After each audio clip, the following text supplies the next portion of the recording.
The rest of our panel, we have Esther Barnes. Esther, maybe give everybody a wave because we have a lot of faces on the screen. Esther is joining us from Strategic Investment Board, where she is Social Value Advisor on construction specifically, and she and I work together through Procurement Board on the development of the policy notes. So you're very welcome, Esther. We also have John McMullan with us. John, if you could give everybody a wave. I think everybody's familiar with John. John was CEO of Bryson House for over 30 years, John, and pioneering work you did there.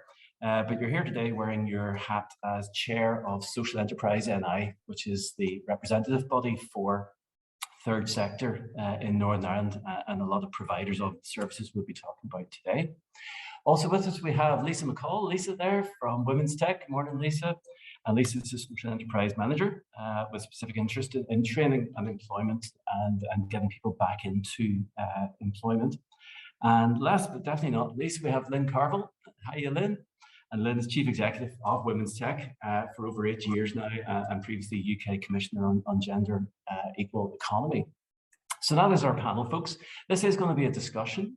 We're not doing PowerPoint. It won't be death by slides. So it's definitely going to be a discussion forum. There's an opportunity for you to submit questions as we go along. But equally, we very much look forward to having a chat towards the end.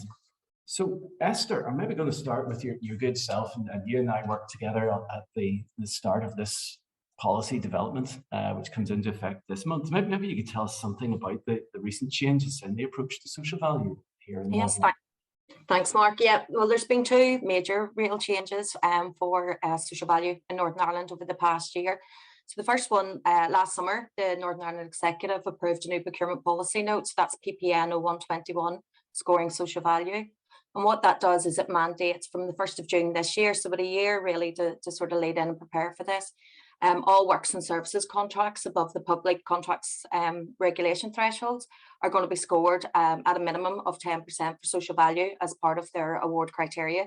So we had done some scoring previously, mostly through services and ICT contracts. We hadn't really seen it very much in construction, but all of those contracts above that threshold from the 1st of June there will have 10% of the award criteria, as I said, for social value.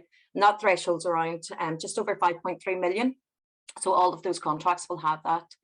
As I said, we've always had that, we always had the ability to score social value, but it's going to be very new for a lot of the construction contractors and indeed the COPs and the departments that are letting those contracts. So it's been a big learning curve over the past year for us all.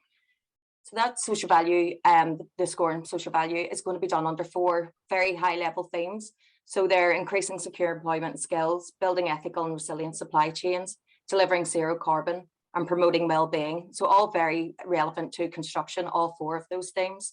Second sort of change that we've been working on in line with that as well is a different model for delivering social value in construction. So previously we had what was known as the bi-social model, and a lot of the contractors here today will have been used to have seen that on contracts. And that was incorporated as contract conditions, so not previously scored. And it was all really around targeted recruitment and training. So it focused very much on getting people who were long-term unemployed and education leavers into employment. And what we've done over this past year is work in line with that new PPN that's come out and those 4 themes, and really tried to flesh that out and build on the brilliant work that's been done through the bi-social model. So there will still be a focus on recruiting people and those opportunities for people who are long-term unemployed and education leavers, but it's much wider in order to incorporate all 4 of those themes.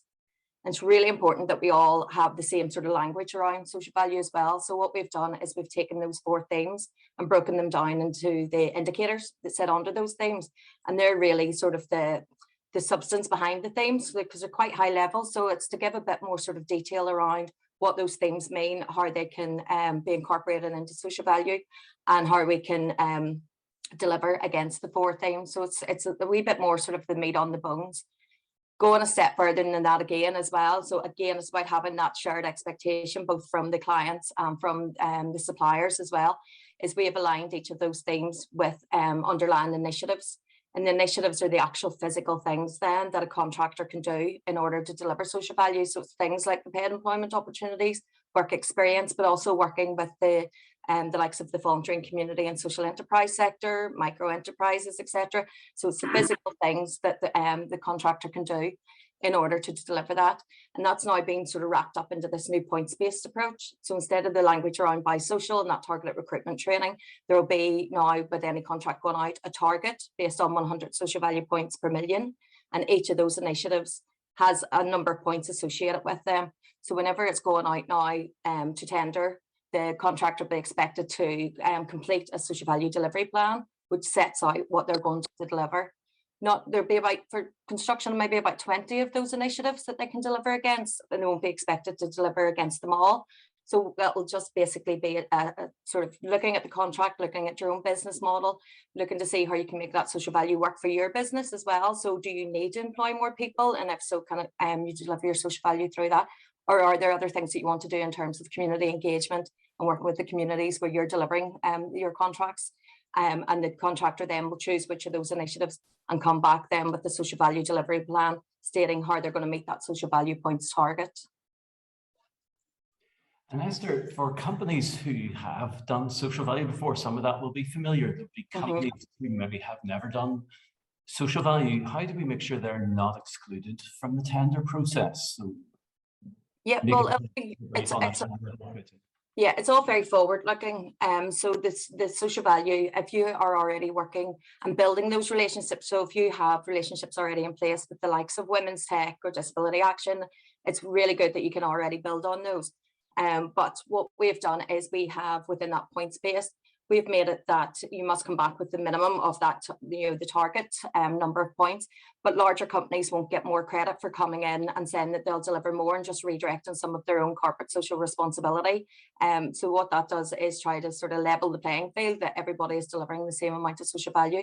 And that's why then we score the qualitative assessment. So it's about the how you're going to do it. So that's part of then what is scored. Is that methodology for delivery and not the amount of social value. So it's trying to keep it as proportionate as we could possibly do.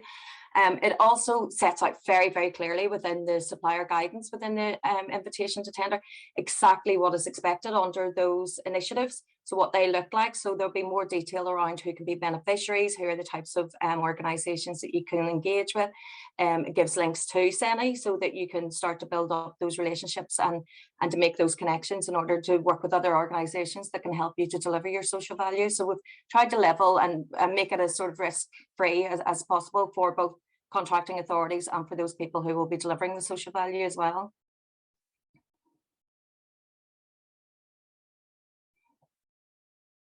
Sorry, Mark. Yeah. Sorry, I lost my mute button there, Esther. Yeah. Another thing I was going to ask you, there would have been criticism in the past about bi-social in terms of what happened to the data that companies collated and submitted, and it was maybe felt that there was never any penalty for not meeting the requirements. What reassurance can we get that if we are going to the trouble of doing social value under these contractual clauses, that it will count and it will matter and we'll get the credit for doing it? Yeah, absolutely. There's going to be a lot more focus on this because it is now very much a Northern Ireland executive priority, and there's going to be a whole load of internal reporting mechanisms within the civil service and up to the executive. So there's going to be a lot more focus on that, and we have prepared training for contract managers to ensure that they know that that's actually on them. SIP are there in an advisory role and quite happy to get involved on both sides. So we'll work with both the departments, contracting authorities, but also the contractors as well. And we'll try to sort of act as a bridging that gap and to support each of the sort of the key stakeholders there. But as there is a monitoring system that we have had in place for bi-social, and actually we had sort of worked over those sort of last 6 years to really hammer out those issues that have been previously seen in social value, where there were people being mandated into work from maybe from the JBOs who maybe knew nothing about the construction industry and actually didn't really have that interest or the support when they get in there from their JBO. So we really worked in terms of building up like a network of brokers and organisations that will help to support people into employment and ensure that they are ready for the employment and that they are engaged and really want to be in that industry and are supported whenever they get in there. But that new monitoring system now has been sort of widened out. So we'll be able to capture all of the delivery. So we'll be able to exactly see what's being delivered in terms of working with the voluntary community sector, engaging social enterprises, micro enterprises, as well as those paid employment opportunities. So there was a lot of that already maybe being done by contractors, because once they're in a community, they're very much based in there, and it makes sense for them to work with the people within that community to do things like cut down antisocial behaviour, to get to that community to have real ownership of that sort of the project that's being delivered within their area. So we've tried to sort of build up those relationships and to give the contractors access to those people via our brokerage portal. And as I said, there is going to be a lot more reporting on this. There's going to obviously be a lot more scrutiny from the industry as well, because it has been scored. So it could be a differentiating factor at tender stage. So it's been one of the very key messages that we have been working with the contracting authorities as well, to ensure that this needs to be monitored. It needs, the benefits need to be realised. We also work with the Department of Finance to ensure that the delivery of social value is incorporated in all business cases. So it's actually one of the business case outputs will be the delivery of social value. So again, that will need to be reviewed and ensured that that's delivered in order to make the best value for money that that business case is set out in the first place. So there's a whole range of different sort of things going on in the background, and CPD as well will be reporting back centrally on the delivery of social value. So it's another checkpoint there. That's not just SIBs. Reports going out to the clients and to the contractors. Everything will be sort of amalgamated up, and then we'll be reporting at departmental level, at COPE level, and then up to the executive as well on the social value, to ensure that this is being delivered, and that everybody's basically trying to get the best out of it. It's not just a tick box. So we want to see real benefits for people out of this. Yeah, no, I think that's vital, Esther. I just see a question in chat there, but just in terms of the reporting templates, and there's very much a consistent approach required across. Yes. This is all being collated now centrally on a standard basis. Yes, so we have an online monitoring portal, and as soon as a contract is set up, the client needs to inform us that it's been set up. So we've got a sort of a template on our website that they'll complete, and they'll send through, and they'll say to us what social value initiatives the contractor has agreed to deliver against. That then, once we set that up, we will issue the contractor with a login, so they can go in each month and complete exactly what they've delivered. So if they're employing someone, they'll put in how long that person has been employed for, they'll put in a start date, and it will calculate every time that system's accessed how many weeks that is, therefore how many points, and what that is towards their target. And that's for every single initiative. So if they spend 2 hours out with a primary school doing something, they can put that in, and it'll automatically start to accrue those points for them.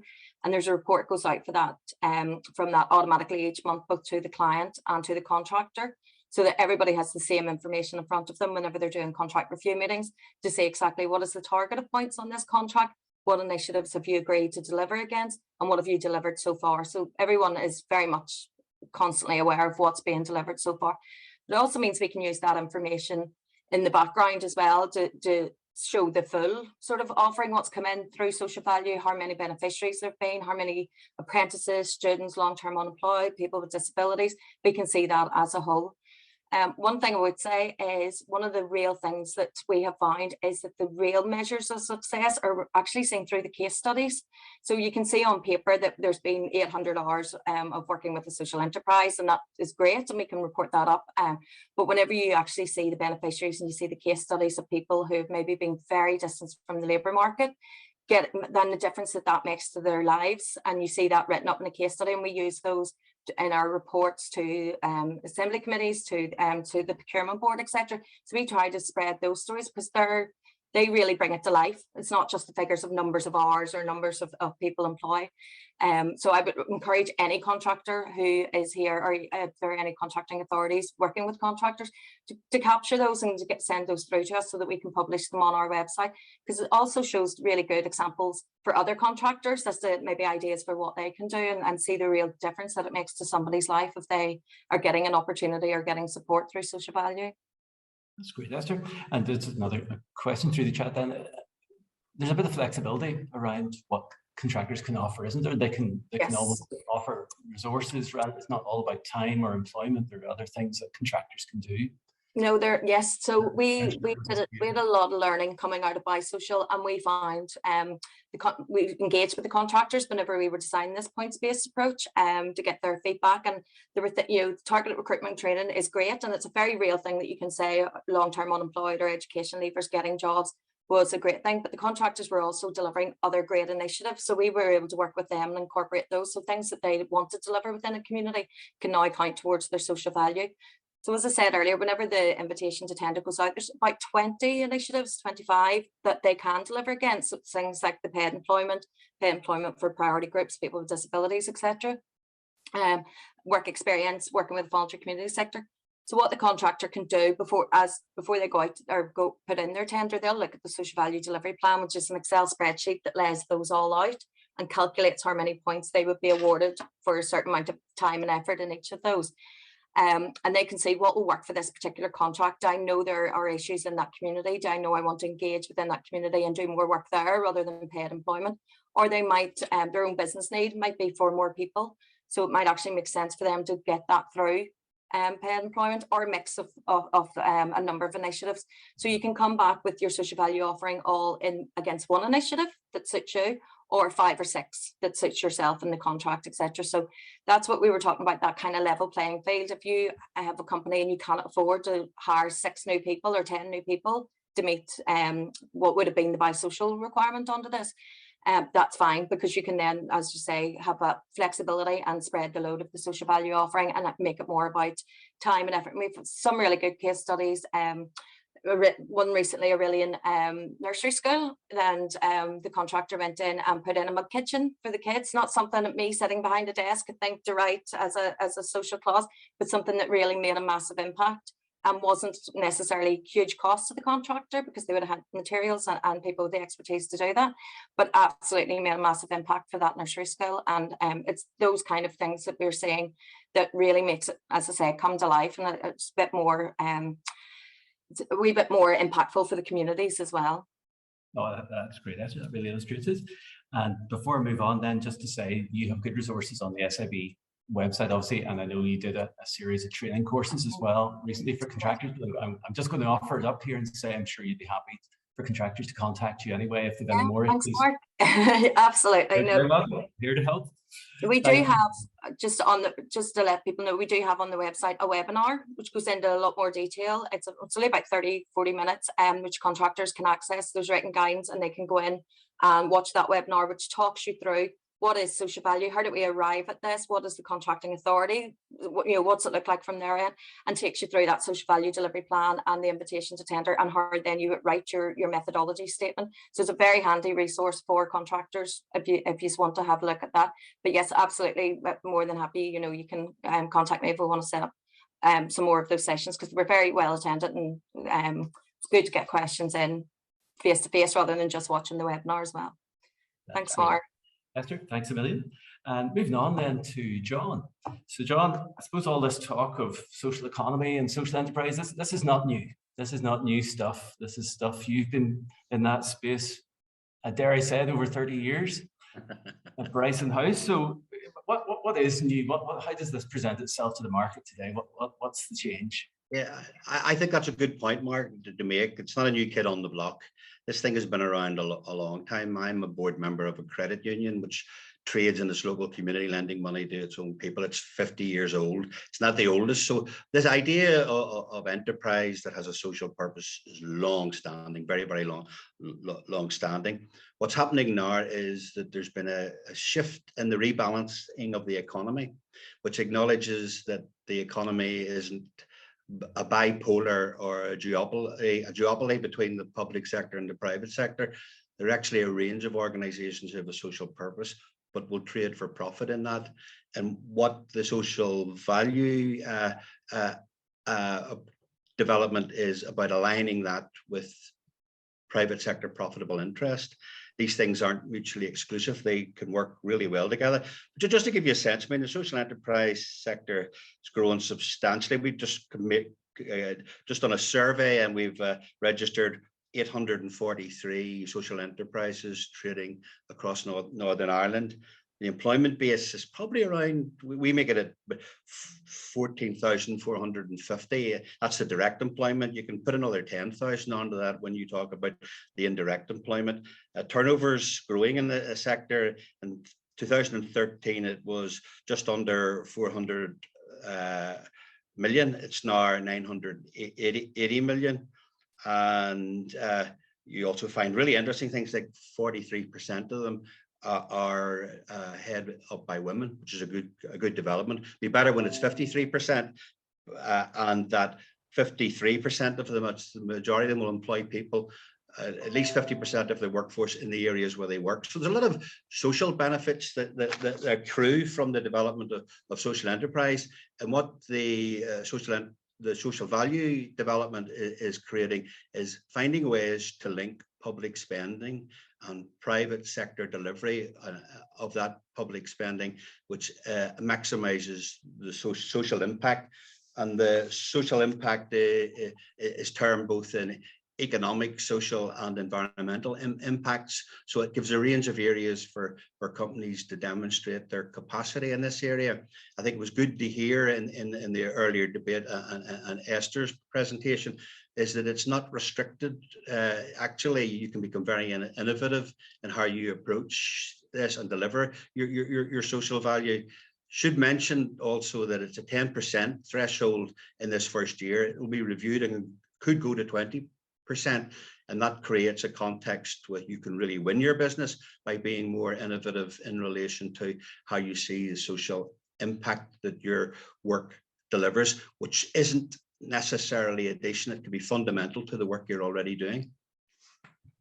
No, that's a good point, John. You're absolutely right. So yeah, 10% at the moment and 20% on the horizon quite soon. So this is something people need to get up to speed with. I mean, in terms of those companies, again, who maybe haven't dallied in the social enterprise space, how should they go about it? What would they see in the social enterprise space when they start to interact? Well, I'll give you a few examples, Mark. It's probably the easiest way to get your sense around how these things can naturally align. About 2 weeks ago, there's an all-party group on social enterprise in the assembly, and the all-party groups can still meet even though sadly our assembly isn't able to meet. And they took a presentation at the last one which was showing social value in action, and it was really interesting to look at what had developed with Ida Verde, who many will know are a landscaping grounds maintenance, and they're an international company. And they were presenting with EnviroCare, which is in Colin Bridge, CIC. It's a community interest company. It's a type of company for social enterprises. And what they were saying, what Ida Verde was saying, it makes economic sense as well as good social impact sense for them to build relationships with local organizations to deliver on, for example, grounds maintenance in a number of, or a particular number of sort of housing areas. And from that, their view was that they get a better value in relation to the people who are doing the work, are living close to where the work is being done. But at the same time, the partnership with the Colin guys creates employment and training opportunities for people who are living in low income and in areas of high levels of economic inactivity or high levels of unemployment. And this thing's a sweet spot, which means both parties get the outcome they're looking for.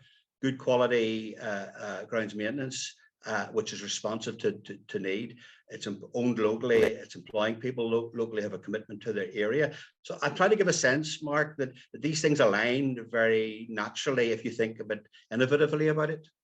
Absolutely, absolutely. And I mean, we're talking about aligning everybody's objectives, then we're also trying to rebalance the local economy in many ways, John. So I suppose, you know, what does that look like for social value and social enterprise to try and get the economy balanced better?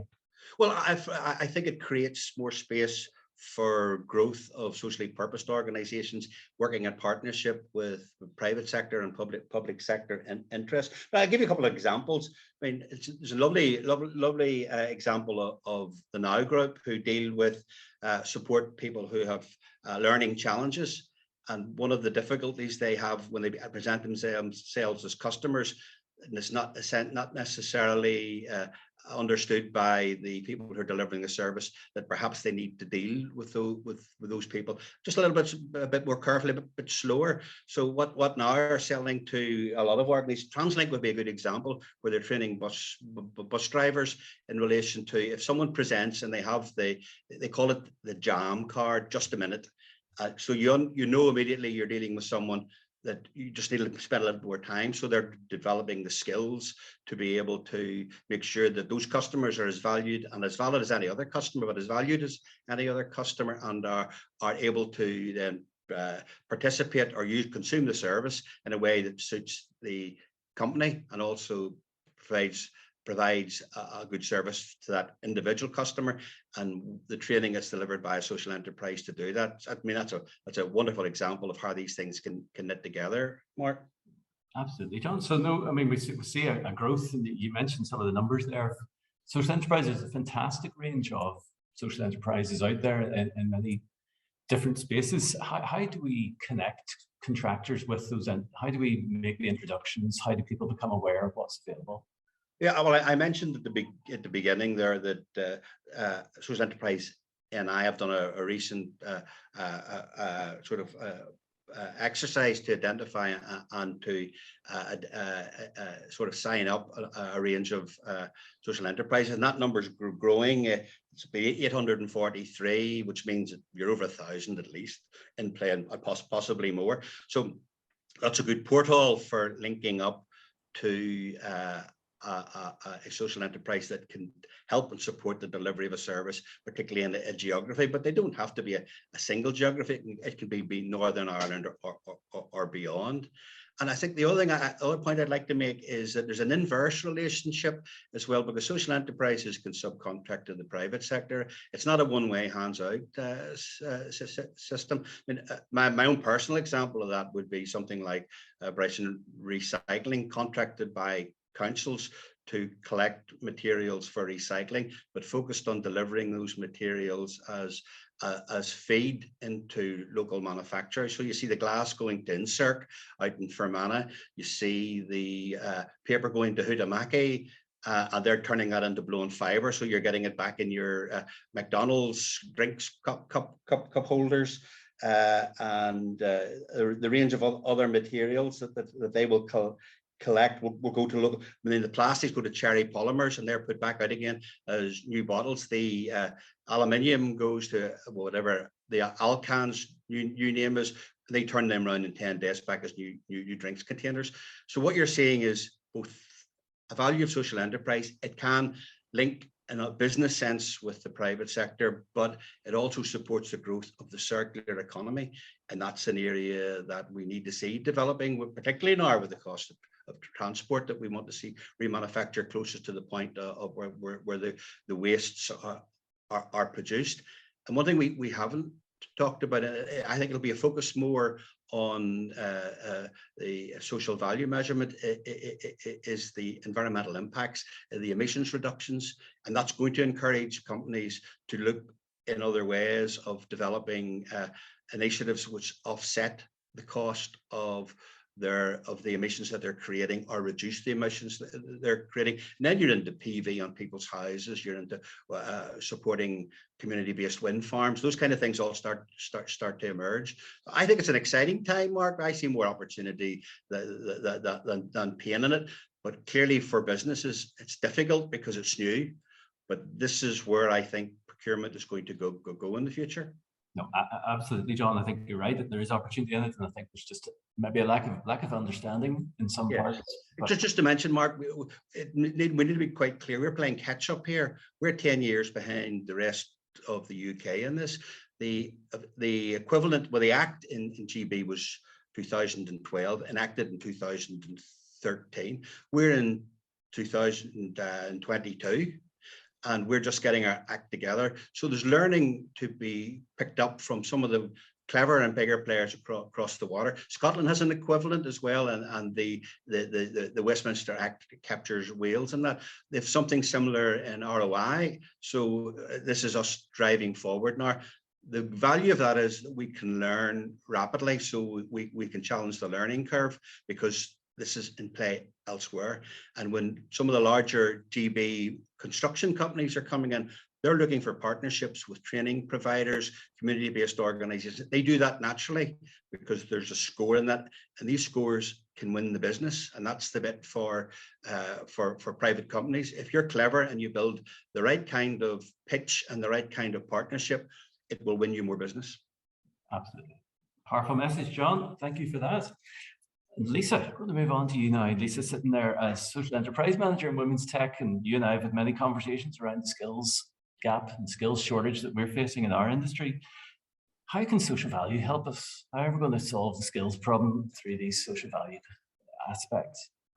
Good morning, Mark. I think, the most important thing that we have to look at here is, yes, that there is a gap, but 39% of construction companies in GB have named skill shortages as their most prominent issue at the minute. Not getting work, but filling vacancies. So that's 2 in 5 firms, 39% say that this is their most pressing issue. What are we doing wrong here? Numbers that are hitting the headlines, there's something like 43,000 unfilled construction jobs across GB at the minute. That number was from at the end of last year. It dropped to around 40,000, I think, but still, the highest that it's ever been in the last 20 years. The next piece of news makes the forecast look even worse. It's estimated that 250,000 additional staff are needed for the construction industry by 2026. I mean, that's only 4 years away. Where are we getting this other 250,000 people on top of the 43,000 that already are there? Where are we getting, why is this wrong? Where are we getting them from, and why are there so many unfilled jobs? The industry is really missing out on something here. And if I could be so bold as to say that something is females. 50% of the population, and we're missing out on them because of stereotyping that has been there because of society, schools, and the industry themselves. We know that the industry has a lot to offer, and there's so much potential to engage with females to bridge this gap through this policy. It's probably the only industry that you can get a job and start off as an apprentice and end up as a CEO. I would struggle to find another industry. It has so many strengths, but are we using them right, as an industry to attract and retain top talent, top female talent? So I suppose the question is, we need to fill vacancies in a different way, and how are we doing that? We need to look around us. We need to find these skilled people, and how do we use this policy to try and put some of this in place? There's lots of stuff going on around the world, that we can look at, and closer to home, but we still have a massive gap and this imbalance, and you'll struggle still to find girls on sites in particular. The industry and our education providers really need to do more to support this message that construction jobs are, that they're being viewed as just for boys. It's just wrong. But we could talk all day about what's wrong and what we need to do, but there's one fundamental shift that we rhyme on about all the time, and it's a change in mindset. I say this all the time, every meeting, every event that we have. We can do all the training we want, all the engagement we want, and you as an industry can too, but we can prepare these girls and prepare them for work and give them employability skills. But unless the industry changes its culture and its mindset around employing girls and what's acceptable for girls to do, the industry is still going to have this huge skills shortage, and that is just the be all and end all. There is a small shift happening, and it's really welcomed. Where lots of companies are breaking down stereotypes. We're working with lots of really amazing people through our new project, Not Just for Boys Champions, and pressure groups like ourselves, and the government policies such as this one, and people like Esther and John who are promoting this, and Social Enterprise are doing an amazing job trying to link up all the really good businesses that we have in our sector with the construction industry in order to do some good, but for the good of it, not for the sake of ticking a box. But I think the pivotal thing around this is encouraging female apprenticeships and whatever that looks like. So I'd be interested if anybody has any input on that, or if they could put that through the chat box around what their feeling is around female apprenticeships. Yeah, no, I think that's tremendous. Listen, I hope everybody can see my Not Just for Boys campaign. Thanks for that. Well, I mean, it's a brilliant campaign. We're delighted to support it, and I know an awful lot of construction companies have signed up for it since you launched it a few weeks ago. But you're right. I mean, when I'm out on sites, yes, I do see a lot of females on site, but invariably they're in senior roles, they're in professional roles, they're QSs, they're health and safety, they're finance or IT, but I don't see enough young people, females in apprenticeship roles on the trades, on the tools, and that's the real missing piece. And actually that's where the skills gap is most acute in construction, is now in trades. And it's the hardest one to fill. And you're right, we have to do a lot as an industry. We have to change how we're perceived as a viable career choice. And I think a lot of that goes back to education and schools and careers teachers and parents, but we're doing something wrong if we're not connecting in that space. So is that a space where social enterprise can help us to build up that rapport and build up that perception that we are actually a welcoming organization, if you like, a welcoming sector? Yeah, I think the problem is, Mark, is, you know, all those things that you've just said, but women are just not coming forward, you know. And why are they not coming forward? And I suppose the cliche is that it's still very much a male space, and, you know, we're creatures of habit. We don't like change. We have mindsets around what's acceptable for girls, what's acceptable for boys, you know. But if we look at the world around us today, everything is so fluid. So why can't the construction industry kind of jump on board with that? And adjusting to a kind of a growth mindset will help, you know, the industry move on and create those changes. So I suppose the answer to your question, you know, I think this is a huge piece of work that needs done around this policy. You know, can we look at what we have and match those things up? You know, you can kill 3 birds with 1 stone here. Supporting and making changes to women and encouraging them into the industry, closing the skills gap and meeting your social clause commitments. I mean, it's as simple as that. The education system has a huge role to play in this. We talk about this night and day. You know, the careers departments in schools are, you know, under-resourced or not resourced at all, and you know, university may not be a route for all children, and when it comes to girls, their options, you know, they're given the options of hair, beauty, admin, retail, and much as we need these industries, and of course we need people to get into them, we're setting females up there for a career where their prospects for promotion is minimal, their earning power is minimal, and most of those roles would usually not be supported by a good package, you know, around paternity pay, sick pay, and things like that. So we're setting our girls up, you know, down a path of you know, minimal prospects, and we as educators, as parents, as an industry, have allowed that to happen.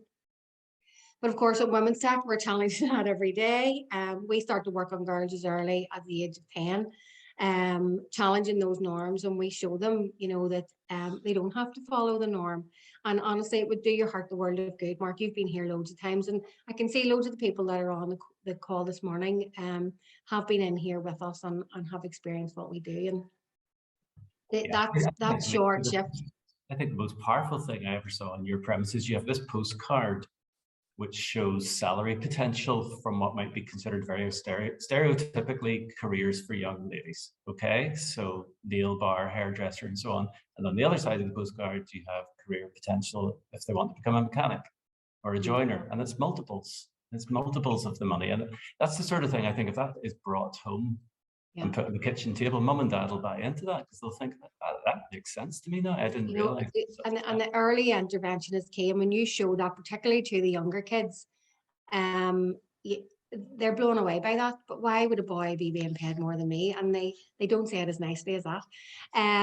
We really need to support this education and this change. And over the past few weeks, we've been interacting with a few different construction companies about some new initiatives, how we deliver some social value in the communities that they work in. So one company in particular has given us 3 of their sites to work with across Northern Ireland to run as a pilot, and those sites will work with us, partnered with a local primary school in their vicinity of the site. So if the job is in Dungannon, on, I'm not sure what the road is, but if there's a primary school that's in the vicinity of that, that's the primary school that will be worked with. We will deliver our Not Just for Boys programme, and the key thing for me in this is they have asked for this to be done with boys and girls. And you know, it is a question there that we do need to change the mindset and give our females greater opportunity, but we also need to change those little boys' mindsets as well. But a huge incentive around this programme is that the kids will get a site visit. So they absolutely love this because they can see firsthand and in action the industry doing what it does best. And the fact that it's on their doorstep, you know, makes it really interesting and cool. We grew up in the city centre my whole life and grew up with buildings falling down and being put back up again. And had anyone have ever had the conversation with me at an early age, I would be sitting here in a completely different capacity today. But I suppose, Mark, another issue, you know, and this may be a sensitive one, is that the work is still seen, unfortunately, as being physical. And some things that females can't do, you know, and let's put it out there. But we know that this isn't the case for many jobs. We know that construction has changed and technology has made everything lighter. So we need to get that story out there. That needs to be in the news, that technology and how we have adapted to changes where technology has made things easier and lighter. It's kind of essential that we do this. You know, lots of people still have that mindset that the construction industry is what it was 40 years ago, and it's not. But there's lots of other barriers, I suppose, Mark, that the females are facing, and those barriers are things like traveling to and from jobs, early starts and finishes, and hard childcare is incorporated into that. So there's lots to look on, you know, around that and how we make differences there. But as I said earlier, the lack of apprenticeships that's available, we need to understand that the fees that are associated with university at the minute is creating a magnificent pool of resource for us. Kids are not going because of fees primarily, and this could help bridge this gap. So why are we not going and handpicking these absolutely amazing kids just because they're not going to university? And why are we still seeing job ads that look for degrees? You know, and I'll leave that one there. But I suppose another one that's maybe is fitting into a man's world and is another barrier. And some women are just not cut out for the "we don't know what to do with you, love" conversations on the site, and they fall at the first hurdle. And that's where organisations like ourselves can help to is allowing us to help with that situation by mentoring and supporting those staff while they're there. That's been hugely successful for us. But diversity, as we know, will open up lots of barriers, and having a diverse workforce is something that we should all be striving for. But as I said, you know, taking on more females, killing 3 birds with 1 stone, supporting and making changes for women and helping them to enter the industry, closing that skills gap and meeting your social clause commitments. That's as simple as it is. Sounds simple when you say it, Lisa. Thank you very much. That's super. It's a good time to go over to Lynn then. So Lynn, 8 years in as Chief Exec of Womenstec, and I met you many years ago, and probably in your relatively early days in the role, but maybe you could give us a flavour of some of the initiatives and some of the interaction you've had in social enterprise and industry through Womenstec. Thanks, Mark. Good morning, everybody. I've been so, maybe I was going to say I'm surprised, but I'm not surprised how popular this event was this morning, because it's new and because I think people want to find out how to make this work. And I think from our perspective at Womenstec, it's not just about making this work, but making it work with the greatest possible impact that we can actually realise. So Womenstec has been around for many years. I've been here for 8, coming up on 9. And we're a social enterprise based in North Belfast, and we train women and girls in non-traditional skills. So our courses include, they are pre-entry level. The courses include joinery, plumbing, car mechanics, electrics, horticulture, IT. They're just some. And today, well, certainly in my time here, is the first time we will be doing bricklaying with one of our programs. So we're always growing and always trying to develop the different courses that we're offering. And these courses are complemented with softer skills programs around health and well-being and a range of personal development programs. So Lisa mentioned this, what is critical to inclusion and to allow access to our programs for all of our students is our free on-site childcare, and that's offered to all students who need it, who come into us. We engage with women and girls mainly from disadvantaged backgrounds. I would say probably 80 to 85%. Women with low or no qualifications who are unemployed, they're single parents, have poor physical or mental health, and or have suffered domestic and sexual violence. So we really pride ourselves in being a very safe and welcoming and supportive place when women come in our doors. And I have to say, the difference between when someone comes in and their frame of mind and where they're at in their lives, and then when they leave, is just the transformation is absolutely huge. We've had hundreds of women pass through the doors over the years. So I'm just going to talk very, very quickly about three main areas of our work. One is with women returners. So currently we have a HerSpace project where we are redeveloping and kitting out a shipping container to make it into a one-bedroom accommodation for either women and girls who are at risk of homelessness or are homeless. Now, this is happening with students who've actually experienced homelessness themselves or are themselves at risk. So they're working on this over a year to develop this project. It's absolutely fantastic. We have our partners in the Housing Executive and JP Corey. And so at the end of it's sitting outside my window here, at the end of this project, the container, when it's all done up, will be hopefully donated to an organisation working with homeless people. We have our Building Independence programme where we engage with young mums, and some of their backgrounds are very, very difficult. So we try to bring them in learning trades and skills at least until until the babies are of an age where they can go to nursery. And what we are finding, and this has been a sort of a longitudinal experiment on our part, but if we do keep them, that when the kids do become of nursery age, that many of them are moving into work, because why would you want to be going back and sitting in the house after going out and getting qualifications over the previous 2 years?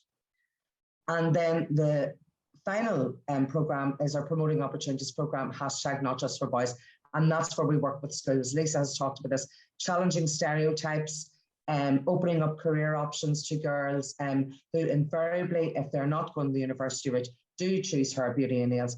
And let me tell you, and I do say this all the time, you wouldn't believe how stereotyped that our society is still, even in 2022. And these girls are not offered the broader careers and such as that in construction. So when we go in and do this, it's often the first time they hear about it. So the partnerships, Mark, with construction is, and that's what part of today is, but is absolutely critical to any success that we're going to achieve, because what Womenstec is good at, where we really excel, and we're good at many things, but it's actually engaging with people in local communities who are furthest removed from work and often marginalised in society. Fantastic. Lynn, you've mentioned to me a couple of times you think there's a bit more could be done. I mean, we'll have this new policy in place, but there's maybe still gaps, or there's more value could be added. Yes, I've been thinking about this all weekend, and so I don't want to. I mean, I don't want to at all. I don't want to seem critical about this. I wanted to come across as constructive, and I think it is constructive. And I suppose, John's saying we've been working on this for years, and we have, and it's an excellent initiative, and it's going to require work and focus, I think, to develop it. And I think I always like the idea of being allowed to fail, but learning from that, and then moving forward. But there's two key areas I think that we need to look at this stage.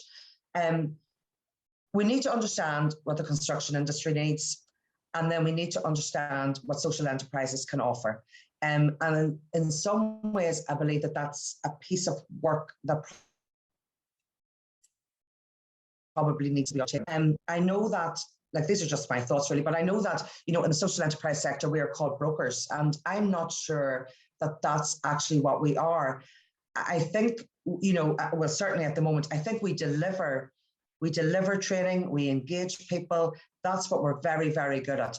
But there is a gap between us and contractors in construction, or the other way around. Certainly, it could be either way. So the gap exists in terms of the highly supportive environment where we engage people who are furthest removed from work in the labour market. And experience here over the last few years would tell me that when people move from here and into, certainly women, into construction, that support is still needed. If you want to keep people and retain people in that working environment, support is still needed. And I don't think the contractor has that expertise to do this. In fact, I'm absolutely sure they don't. And that the social enterprise sector probably doesn't have the resource. And looking to the future over the next 6 months, I think a lot of our work around employability and skills and engaging unemployed people is resourced through the European Social Fund, where there are a number of employability officers and mentors within organisations. But this ends next April. And so that gap will still exist. And I think that it's a problem as we start this up, or certainly it's a conversation that we need to have. I think we need champions in the Department for Communities and the Department for Economy, you know, maybe to support both contractors and social enterprises. There's something around what I said at the beginning around having the opportunity to develop models, to test them out, to learn, to alter, and to improve. And I'm not entirely sure that that is feasible. Esther can keep me right in this, but that's feasible within the current, with the way things are currently set up. And so the second part, and I'll be very quick on this, it strikes me that if we move people, we're taking people, if you actually want to have impact on this, and it's not just a tick box, and we are working with people and bringing them on that journey from not being in work or from being out of work for some period of time into these new roles. It's absolutely critical that they're supported, because if they're not, I mean, we know from our experience here that life throws curveballs all the time, and something happens. And I mean, I know that there will be people on this call who will understand people come in and then they leave, something's happened in their life. And so that ongoing support and mentoring absolutely needs to happen, because if it doesn't, I think we're doing a disservice to the people that we're working with. I think it's ethically wrong and unfair not to have that support as people move through their journey into work. And so that would just be, that's my tuppence worth in terms of actually having impact and transforming people's lives rather than just ticking boxes. No, I don't think anybody would disagree with that, Lynn. I mean, if this is something we're going to do as an industry sector, it has to be meaningful, because otherwise we're ticking boxes, but it's not without cost. There is a cost associated with this, so we have to absolutely get the benefit from it as well. And I suppose it goes back to my earlier discussion with Esther, that this needs to be monitored. We need to make sure we're getting the benefits and the outputs. So no, absolutely. Listen, I'm very conscious we're at the full hour. We have a few questions here. If anybody wants to raise a question in person, please feel free to come off mic or raise your hand or type in a question in chat. I will keep going. In the meantime, we have a couple of questions in the chat box. Esther, probably for yourself, could a company donate materials or resources as a part of their social value?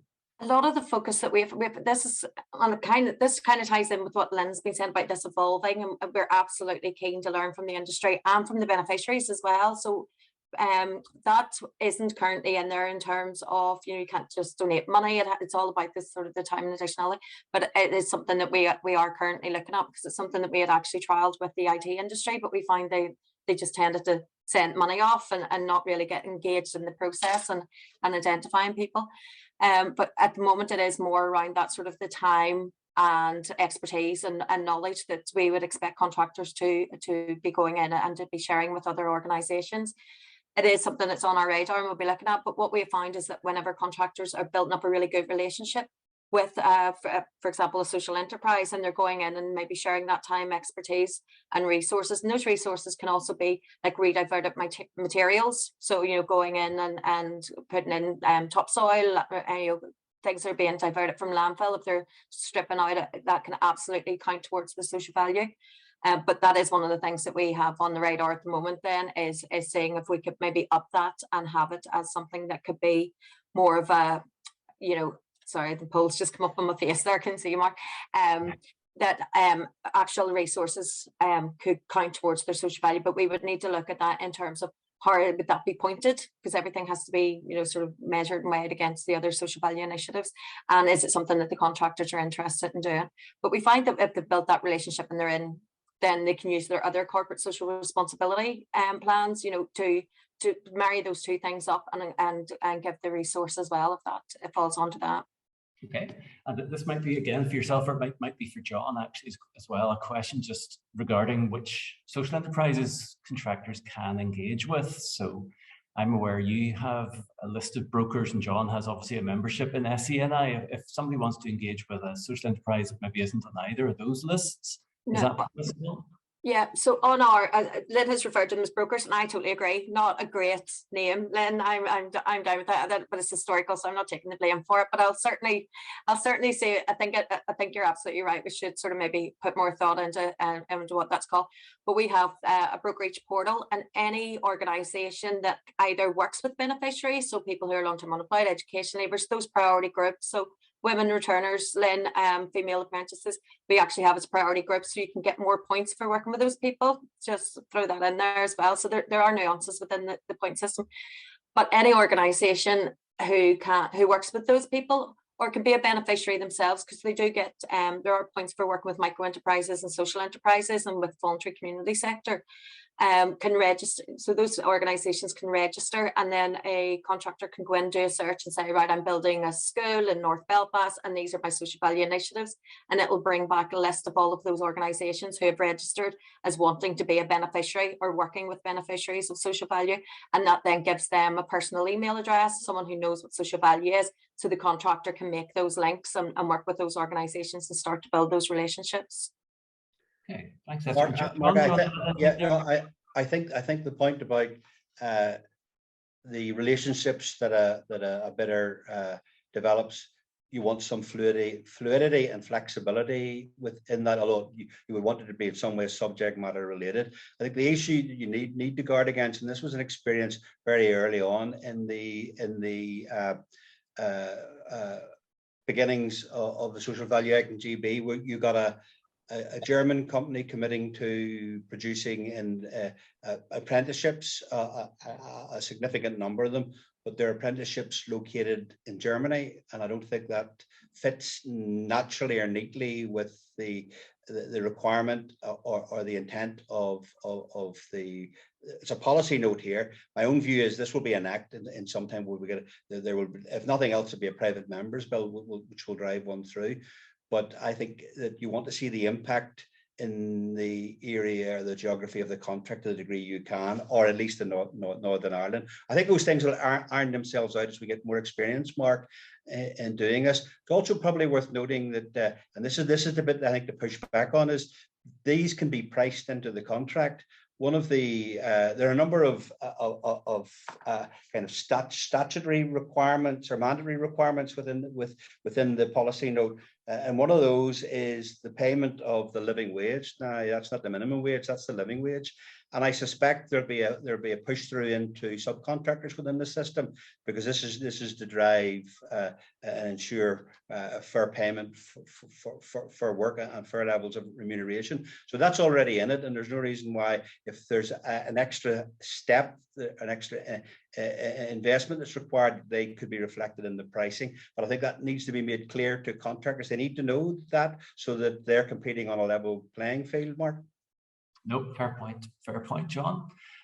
Just, you might have all seen it in the chat. I know Barry Nielsen was with us from CITV, he's had to leave, but he's just making the point they also have a female-only plant training program, which is brilliant to see, because actually there's a shortage in plant operators in general, so that's a great one.